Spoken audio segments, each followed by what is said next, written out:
Halo. Happy New Year, masih belum telat ya, masih bulan Januari. Ya, di awal tahun ini, eh, setiap awal tahun pasti ada sebuah apa ya, ada sebuah rutinitas yang kami lakukan karena dulu memang Tuhan pernah ngajarin kita harus selalu mereview. Jadi saya juga pengen mengundang kita semua untuk mereview dulu tahun 2024 untuk kita menghadapi 2025 ini. Di tahun 2024 mungkin kalau kita ingat-ingat apa saja yang sudah terjadi, apakah ada keinginan yang terpenuhi, mungkin ada nggak keinginan yang masih terpenuhi, mungkin bisa raise hand di sini. Terus mungkin apakah ada kesalahan-kesalahan yang kita buat di tahun 2024 ini, tentu pasti banyak yang raise hand juga. Mungkin ada juga yang belum mencerminkan Tuhan, mungkin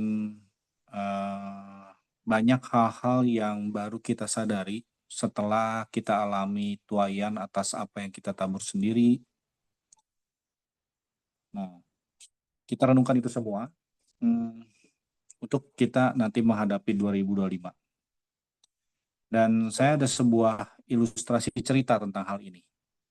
Jadi saya sangat terberkati dengan cerita ini. Cerita ini sebenarnya cerita lama.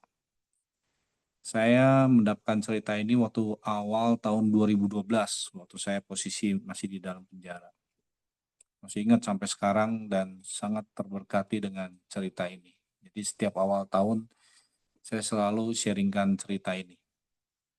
Mungkin sebagian besar dari kita juga sudah pernah dengar dengan cerita ini. Ceritanya Alkisah ada 3 pohon yang sudah tua di dekat Israel, tumbuh bersama di dalam sebuah hutan.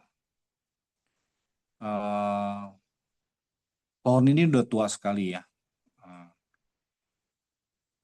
Suatu hari, ketiga pohon ini saling berbagi harapan, keinginan, dan impian. Ya.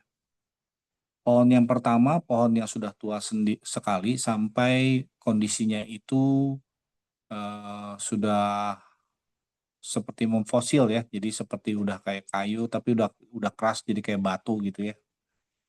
Nah terus dia bilang kepada pohon yang kedua dan pohon yang ketiga, dia bilang, aduh saya punya keinginan, kelak nanti saya pengen menjadi sebuah peti harta karun. Saya pengen di dalam peti saya ini nanti diletakkan emas, perak, dan berbagai batu permata. Supaya semua orang terpesona oleh keindahannya, keindahan permata, dan keindahan peti batu ini. Kemudian pohon yang kedua di sebelahnya, dia juga nggak mau kalah. Dia bilang, saya juga punya keinginan. Terus pohon yang kedua ini bilang, karena pohon kedua ini pohon yang sangat besar gitu, sangat lebar sekali gitu ya. Dia bilang, wah kalau saya punya keinginan, saya pengen jadi sebuah kapal yang besar kayak Titanic. Saya pengen mengangkut raja-raja di dunia ini, berlayar sampai ke ujung bumi, dan saya bisa menjadi kapal yang kokoh dan setiap orang merasa aman berada dalam kapal saya. Jadi kalau ada badai, ada gelombang besar, kapal ini akan kuat menahan badai gelombang tersebut, sehingga para raja-raja ini aman. Terus pohon yang ketiga juga dia nggak mau kalah. Pohon yang ketiga itu pohon yang eh, tinggi. Dia nggak lebar seperti pohon kedua, tapi dia pohonnya tinggi. Pohon yang ketiga berkata, kalau saya pengen menjadi pohon yang paling tinggi di sepanjang hutan ini. Sampai semua orang bisa melihat saya. Dan orang-orang bisa berpikir betapa dekatnya saya dengan surga dan Tuhan. Dan saya akan dikenang sebagai pohon yang tertinggi sepanjang masa. Dan orang tidak akan pernah melupakan saya. Nah, beberapa tahun berlalu, bahkan sampai puluhan tahun lagi berlalu, sampai akhirnya impian mereka sudah dilupakan. Karena pikir, udahlah, kayaknya nggak mungkin tercapai lah, karena udah berapa puluh tahun tidak kesampaian gitu ya, cita-cita mereka gitu ya, dan keinginan mereka. Sampai suatu hari, akhirnya datang sekelompok penebang kayu.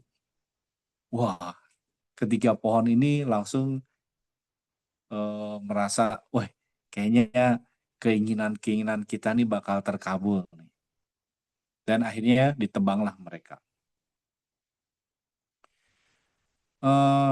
Pohon yang pertama dibawa ke seorang pengrajin kayu. Nah, si pohon yang pertama ini, wah, keinginan gua nih tercapai nih, gitu ya. Dia berpikir seperti itu. Kemudian benar si pengrajin kayu ini membuat pohon pertama ini menjadi sebuah kotak. Karena dia sudah memfosil seperti batu, jadi bikin kotak batu. Tapi dia kaget ketika kotak itu sudah jadi, kotak itu ternyata ditaruhnya di kandang ternak. Di atas kotak itu dikasih jerami, dan akhirnya ternak makan di kotak itu. Apa yang terjadi di situ? Kira-kira apa yang terjadi dengan kotak yang pohon yang pertama itu? Tentu dia akan sedih, dia akan kecewa. Waktu diproses menjadi peti juga dia akan merasa tersakiti karena ya dipahat, dibentuk gitu ya, dipukul, digergaji dan lain-lain begitu ya. Nah, begitupun pohon yang kedua. Pohon yang kedua dibawa ke sebuah galangan kapal di dekat pantai. Nah, pohon kedua juga waduh, ini sekarang keinginan saya ini tercapai ini, gitu ya, dia pikir. Tapi dia kaget, tadinya cita-citanya dia pengen dijadikan pohon yang dijadikan kapal yang besar, ternyata dia dipotong kecil-kecil, hanya dijadikan perahu yang kecil. Dan akhirnya ya berakhirlah impiannya untuk menjadi sebuah kapal besar yang ngangkut raja-raja dan berlayar ke seluruh ujung dunia gitu ya. Nah, pohon yang ketiga, dia juga dibawa ke pengrajin kayu dan hanya dipotong menjadi potongan kayu yang besar, kemudian ditaruh di gudang yang begitu gelap sampai dan dibiarkan begitu saja. Nah, kira-kira apa yang dirasakan oleh pohon kedua dan ketiga ini? Tentu mereka juga akan menjadi sangat kecewa, tidak sesuai dengan impian dan keinginan mereka, dan selama diproses juga tentu akan menderita. Nah, bukankah keadaan seperti itu juga kita alami sekarang? Banyak keinginan kita yang belum tercapai, pengennya A, tahu-tahu yang terjadi B. Sangat berbeda dengan apa yang kita inginkan. Tahun berganti tahun, sampai akhirnya ketiga pohon itu udah makin melupakan keinginan mereka. Hingga suatu hari, tahu-tahu ada datang sepasang suami istri, datang ke kandang, dan perempuan itu melahirkan seorang anak laki-laki dan membaringkan bayinya di atas tumpukan jerami di dalam kotak di kandang ternak tersebut. Dan si kotak itu melihat banyak orang datang menyembah sang bayi, dan akhirnya pohon pertama ini pun sadar bahwa ternyata di dalamnya ditempatkan harta yang terbesar di sepanjang sejarah.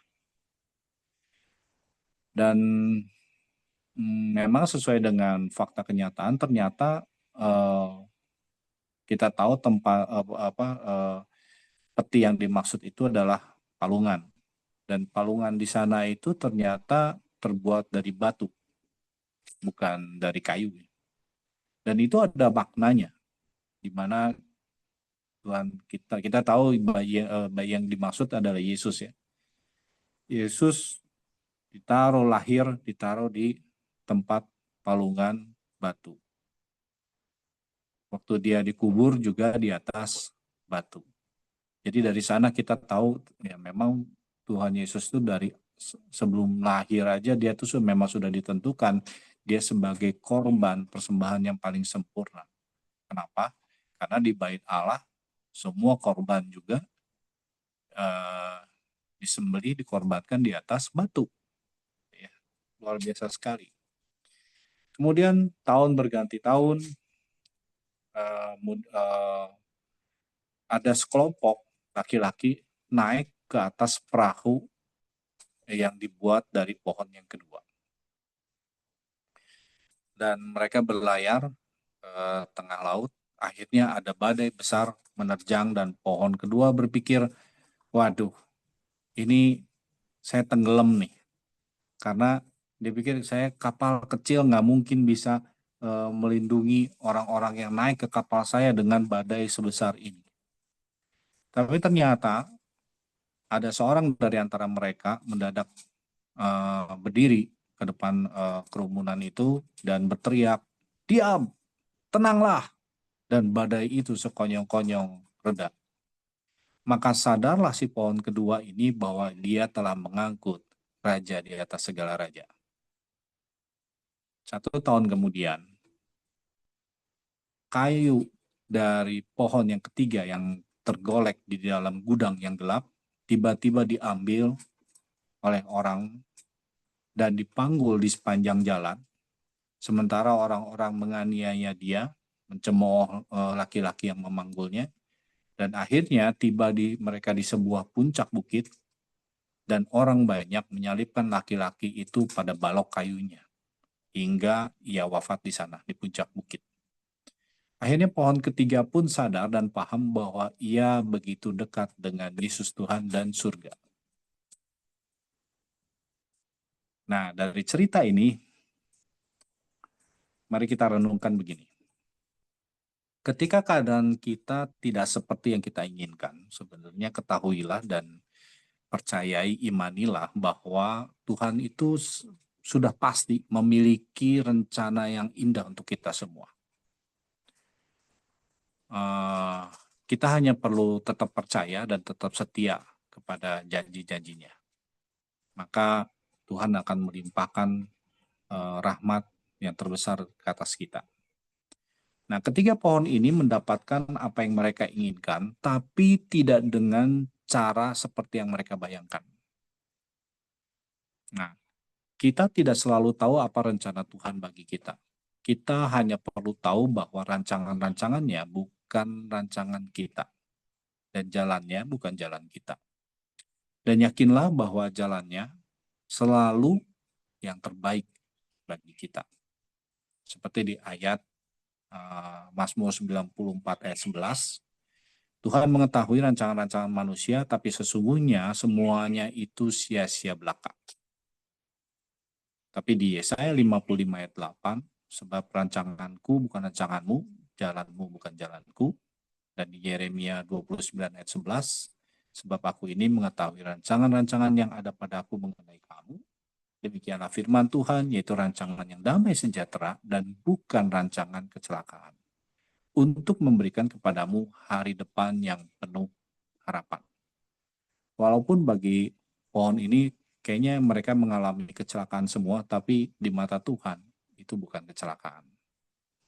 Jadi percayalah apapun yang Tuhan izinkan, meskipun termasuk itu tabur tuai kita sendiri, tetap Tuhan itu berdaulat penuh atas hidup kita, dan ketika kita percaya penuh kepadanya, maka kita akan mendapatkan hal-hal yang kita inginkan, tapi dengan caranya Tuhan, bukan dengan caranya kita atau caranya dunia.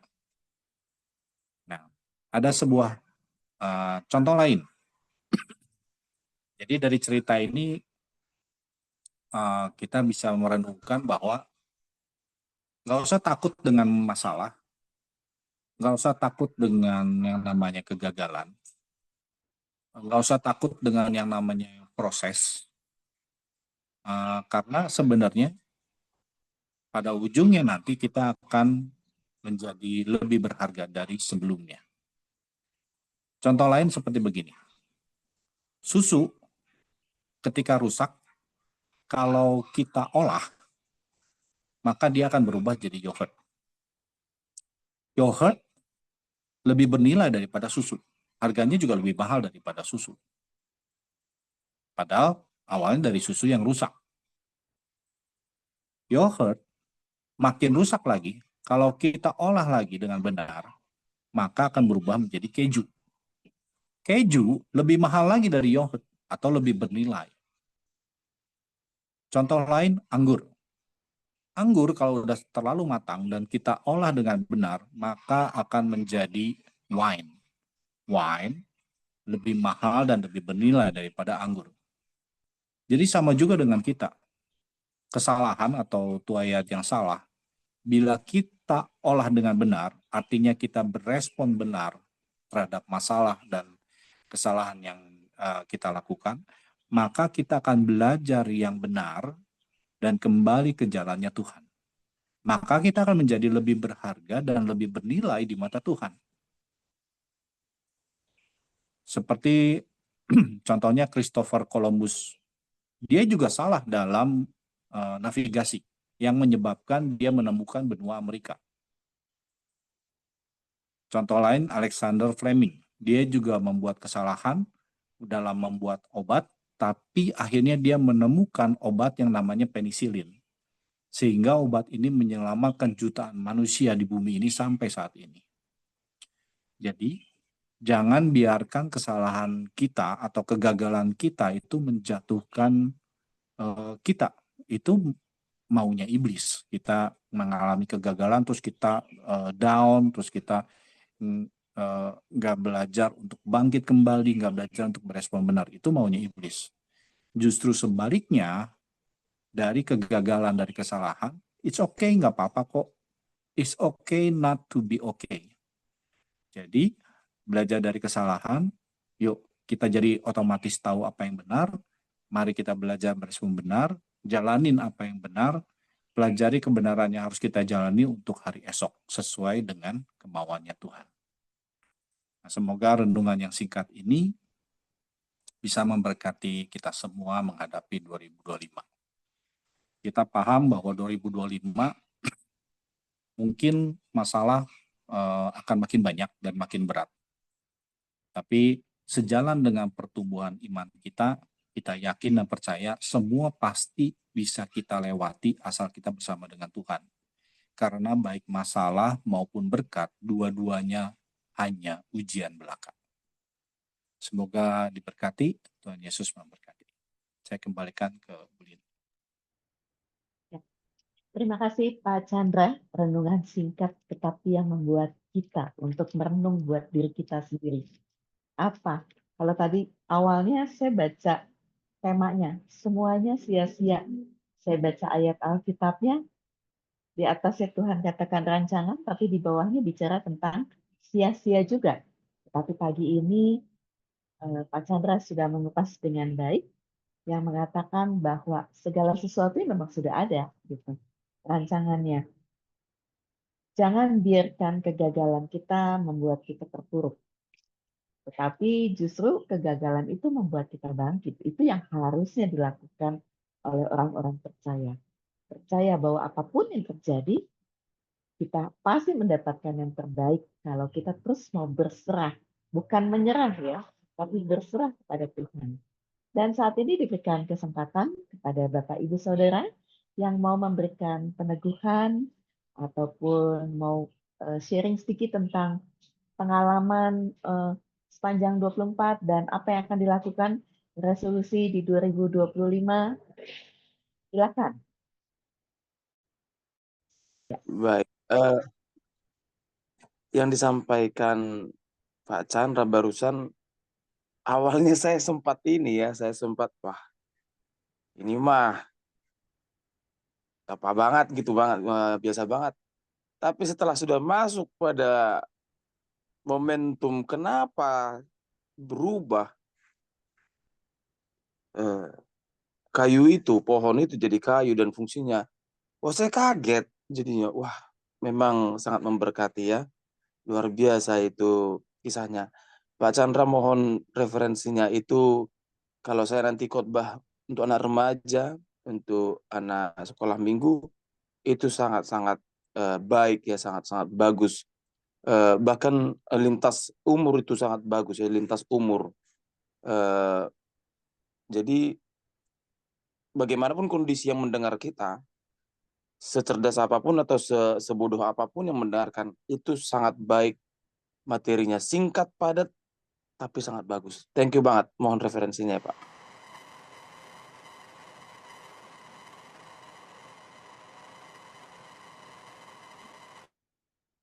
Ya, dilanjutkan. Boleh bisa langsung ditanggapi Pak Chandra? Iya, bisa Pak. Nanti nanti Lanjut saya aja lah. share materinya. Thank you. Oh ya, terima kasih Pak Chandra. Berikutnya Ibu Pera.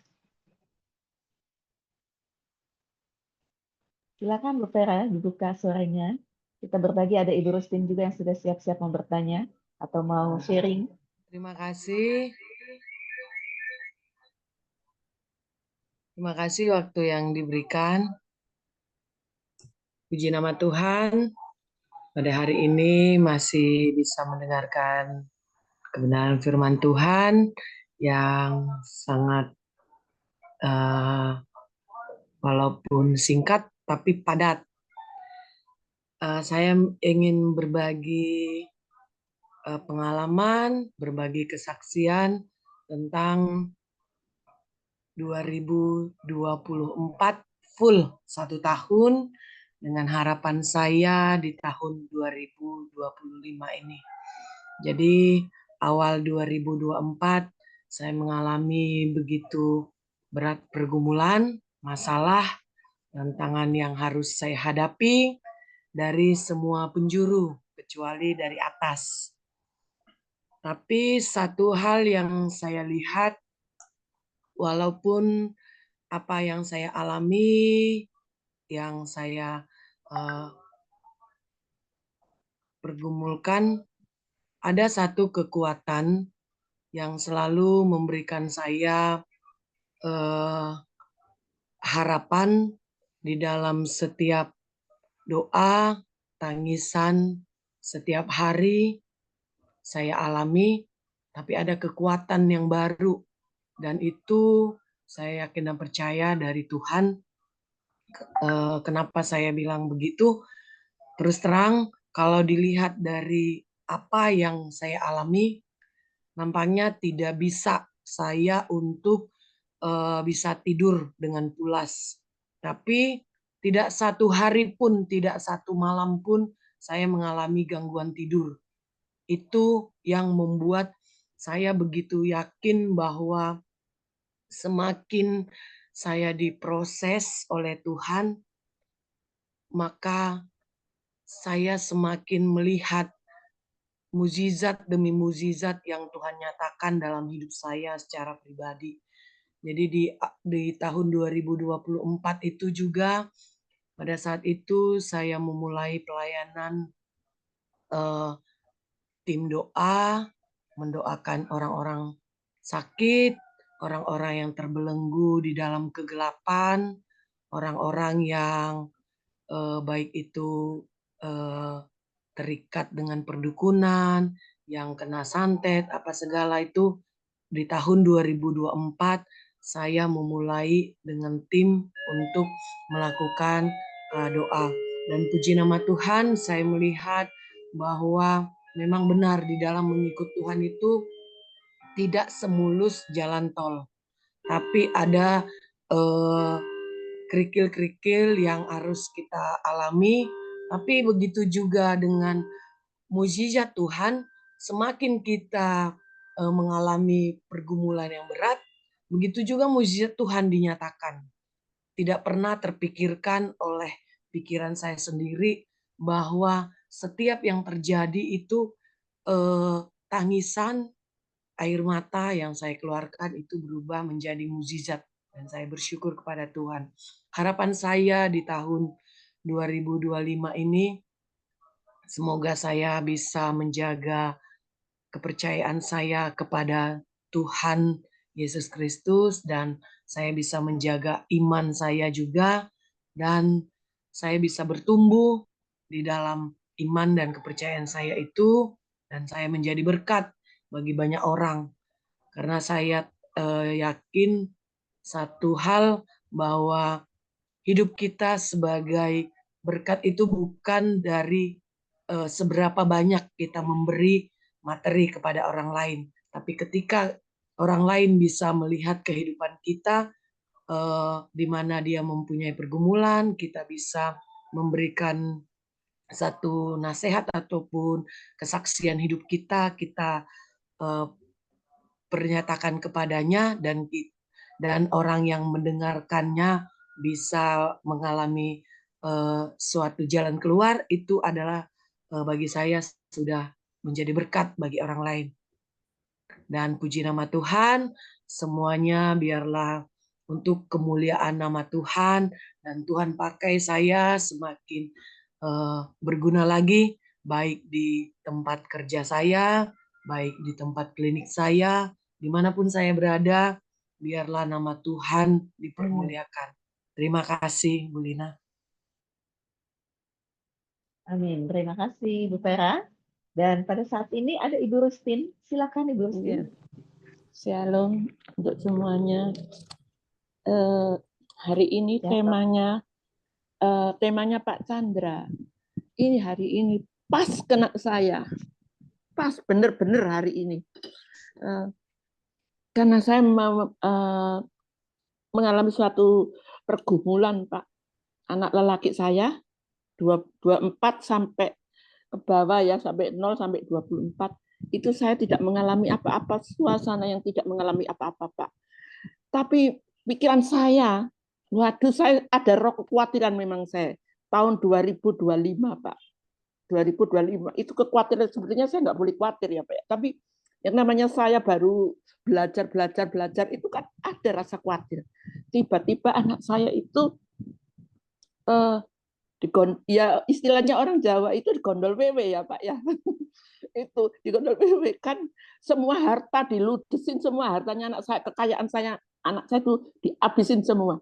Saya bukan memikirkan harta benda dihabisin. Yang saya pikirkan anak saya itu takut akan Tuhan, cuma gitu. Harta tidak ada artinya buat saya, sudah nggak ada artinya, karena saya juga sudah mengalami kepahitan, sudah pernah kepahitan, mengalami kemiskinan, mengalami sukacita, itu sudah saya alami ya Pak ya. Dan saat itu juga Pak, saya itu terbelenggu dengan gini, saya akan bisa membalas dendam pada anak perempuan itu Pak. Dia main pelet.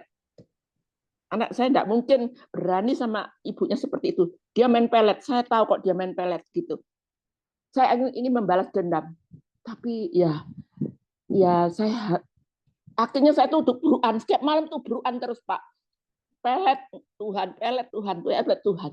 Ya, karena saya mengikuti ini,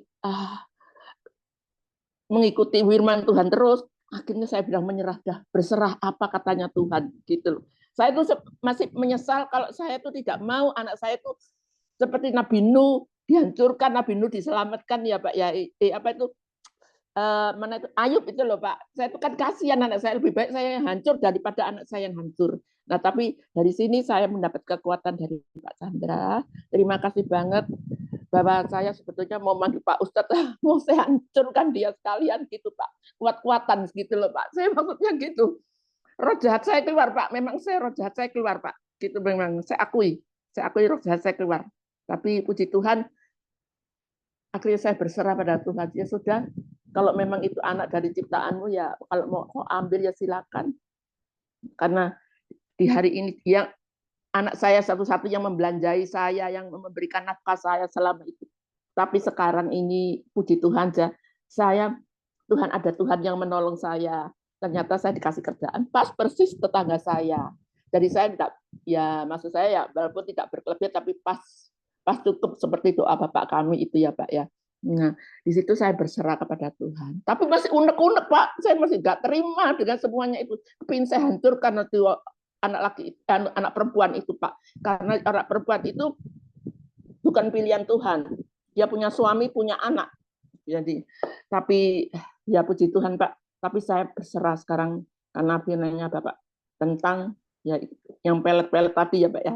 Nah, terima kasih ya Pak. Saya hari ini juga akhirnya saya mengundurkan diri untuk tidak melakukan itu Pak. Gitu tidak mau melakukan itu. Berserah. Mau Tuhan panggil saya kapan, mau panggil anak saya kapan, terserah Tuhan. Sekarang saya sudah berserah pada Tuhan. Karena hidup ini cuma begitu-begitu aja. Iya kan Pak? Terima kasih Tuhan memberkati Pak.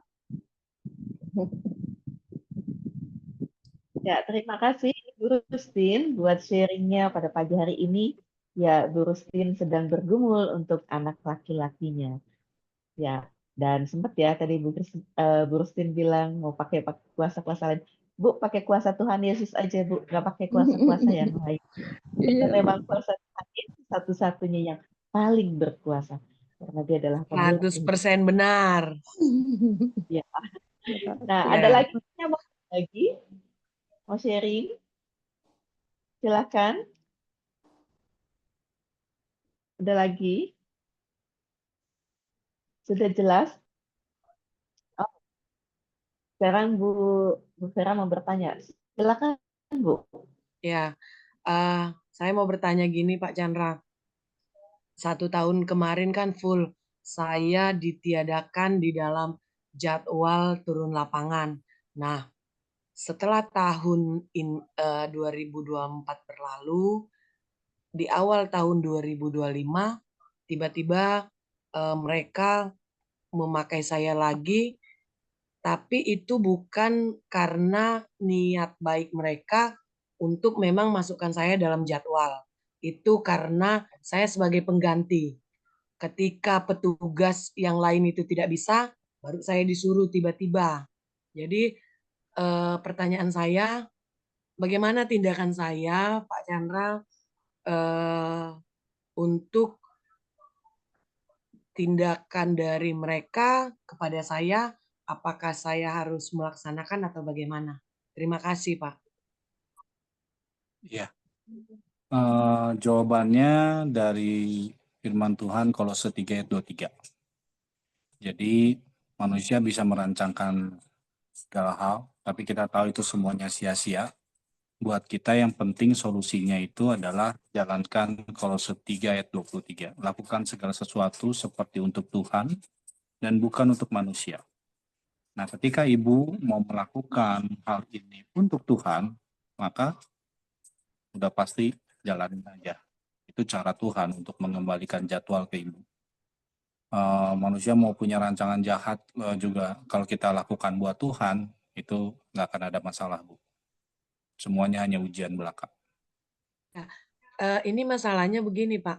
Saya kan punya jadwal juga tersendiri program saya. Nah, jadwal yang dari mereka tuh seperti inilah.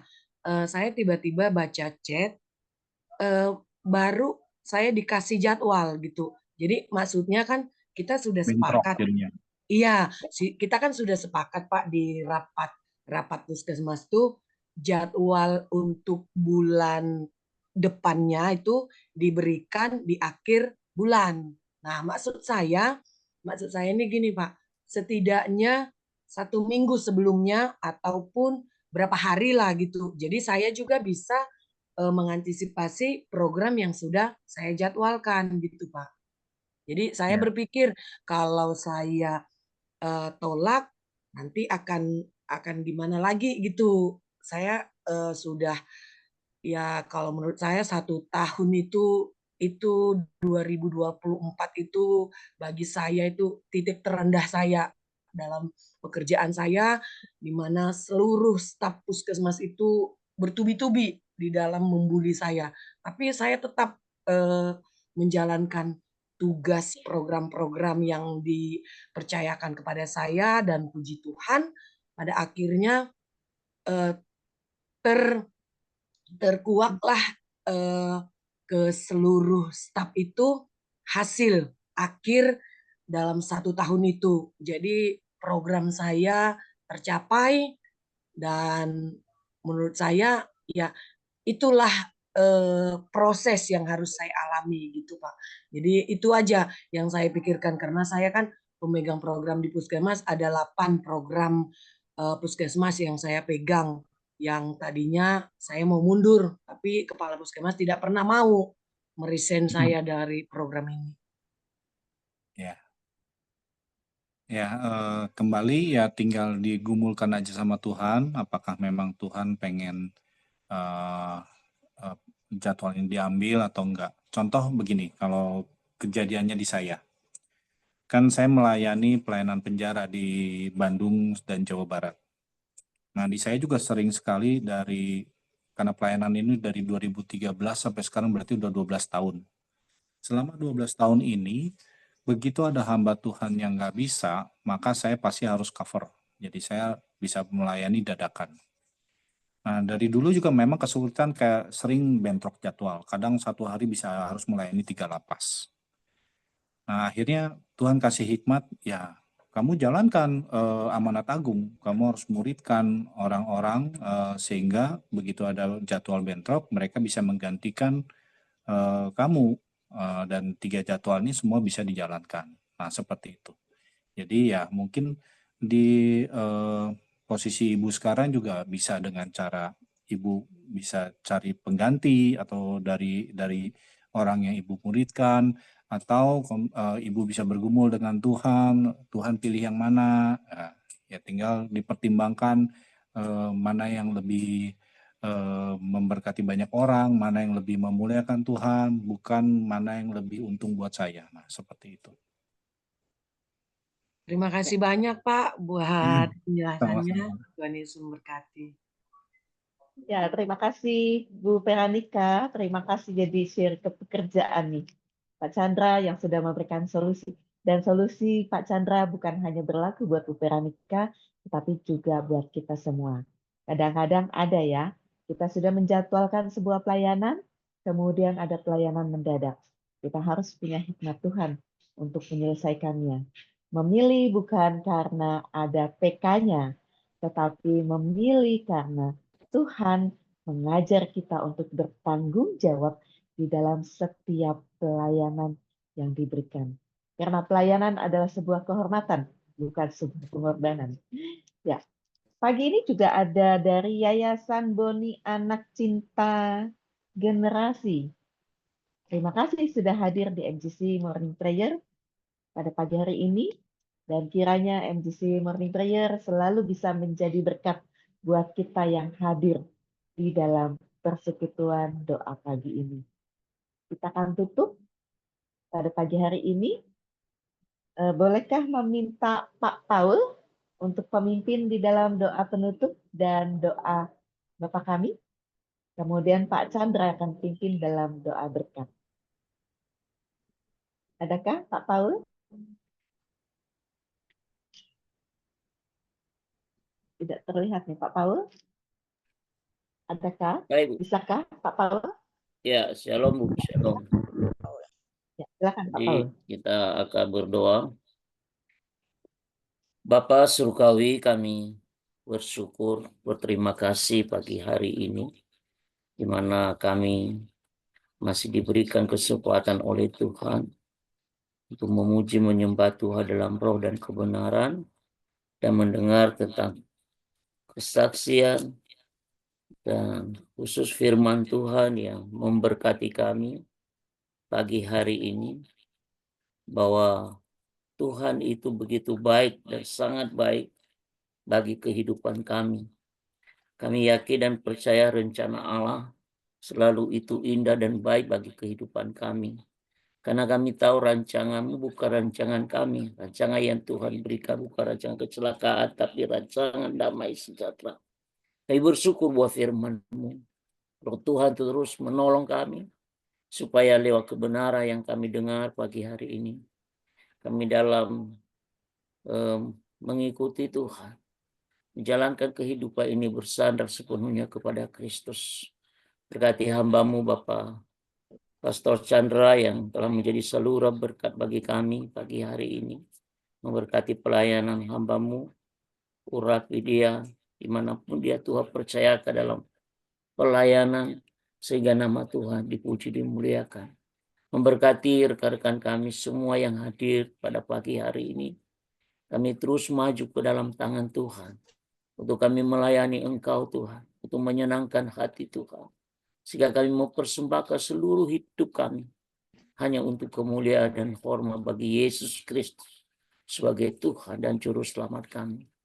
Terima kasih Tuhan Yesus, semua rangkaian pagi hari ini melalui MGC, pelayanan bersama, biarlah Roh Tuhan terus Engkau pakai dengan luar biasa.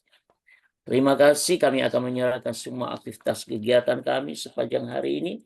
Kami menyerahkan ke dalam nama Tuhan Yesus. Ia telah mengajar kami berdoa. Bapa kami yang di surga, dikuduskanlah nama-Mu, datanglah kerajaan-Mu, jadilah kehendak-Mu di bumi seperti di surga. Berikanlah kami pada hari ini makanan kami yang secukupnya, dan ampunilah kami akan kesalahan kami, seperti kami juga mengampuni orang yang bersalah kepada kami. Dan janganlah membawa kami ke dalam pencobaan, tetapi lepas kami daripada yang jahat.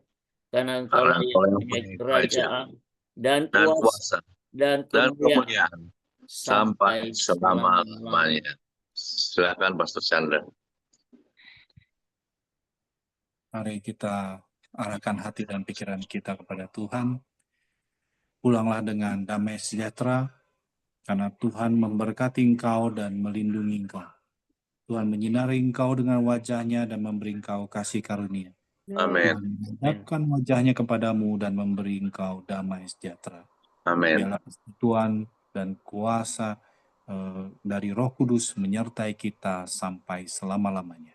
Bagi yang percaya telah menerima berkat ini, katakan amin. Amin. Thank you Pastor Chandra. Terima kasih Pastor Chandra. Biasa. Thank you. Luar biasa. Terima kasih.